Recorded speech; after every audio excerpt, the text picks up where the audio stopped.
Hallo, ich bin Christopher von iDoc und heute zeige ich dir, wie du den Lautsprecher an deinem iPhone selbst austauschen kannst.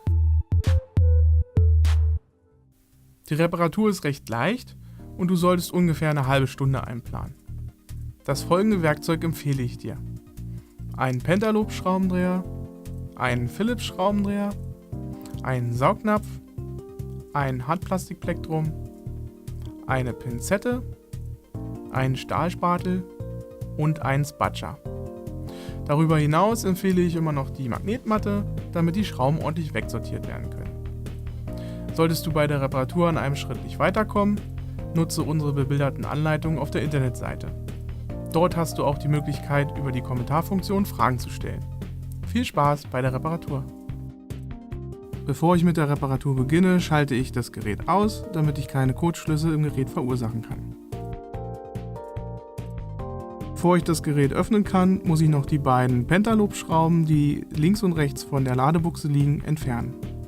Ich hebe jetzt das Display an, indem ich meinen Saugnapf relativ weit unten am Display ansetze und zusätzlich nehme ich mein Plektrum, mit dem ich das Gehäuse gegen den Tisch drücke. Ich hebe das Display mit dem Saugnapf an und sobald sich ein Spalt auftut, schiebe ich mein Plektrum dazwischen und versuche dann mit einer Hebelbewegung das Display vom Gehäuse zu lösen. Jetzt kann ich das Display anheben.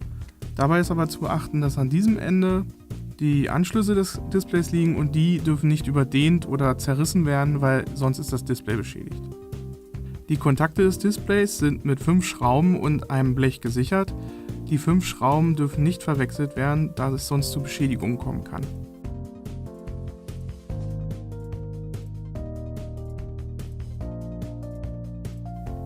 Ich löse die Schrauben und entferne danach das Blech.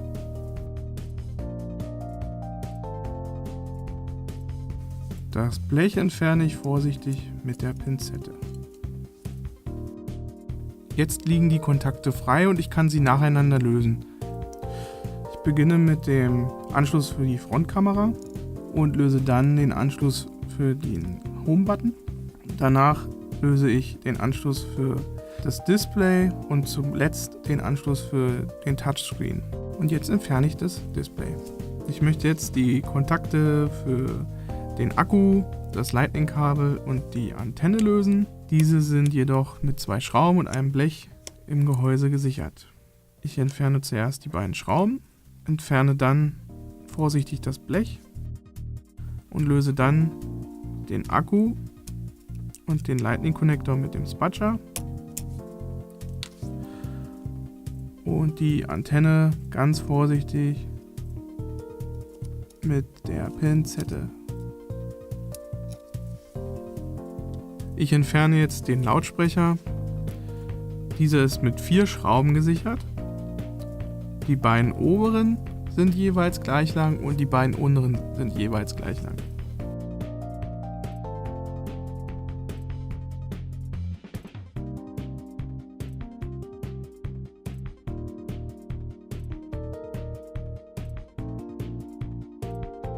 Als nächstes löse ich die Antenne des Lightning Connectors vom Lautsprecher. Diese sitzt in einer kleinen Führung. Die entferne ich vom Lautsprecher. Danach kann ich den Lautsprecher vorsichtig aus dem Gehäuse herausnehmen und entfernen. Ich setze jetzt den Lautsprecher wieder ein und zuerst setze ich die Kabelführung für das Antennenkabel am Lautsprecher ein. Dann kann ich den Lautsprecher ins Gehäuse setzen und muss nur beachten, dass das Antennenkabel unter dem Lautsprecher durchgeführt wird. Jetzt kann ich den Lautsprecher mit den 4 Schrauben wieder im Gehäuse sichern.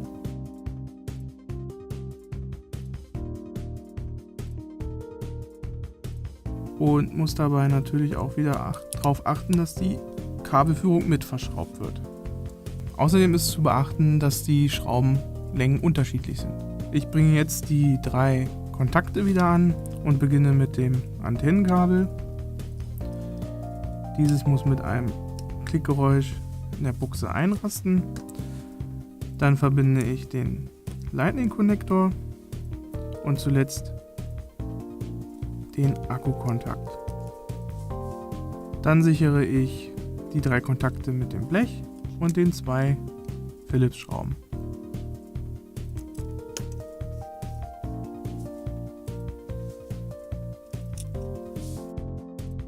Ich bringe jetzt das Display wieder an und dafür müssen zuerst die 4 Kontakte an das Logic Board angeschlossen werden. Die dürfen dabei nicht überdehnt werden oder gerissen werden. Ich beginne mit dem Kontakt für den Touchscreen, befestige dann den Kontakt für das Display, danach für den Home-Button und zuletzt für die Frontkamera. Jetzt kann ich die Kontakte mit den Blech und den 5 Schrauben wieder sichern. Dabei ist es ganz wichtig, dass ich die Schrauben nicht vertausche. Eine zu lange Schraube würde in dem falschen Gewinde das darunter liegende Logic Board beschädigen.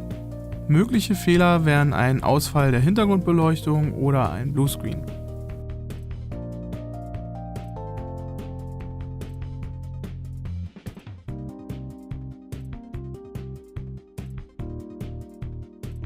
Als nächstes kann ich das Display herunterklappen und somit das Gehäuse schließen.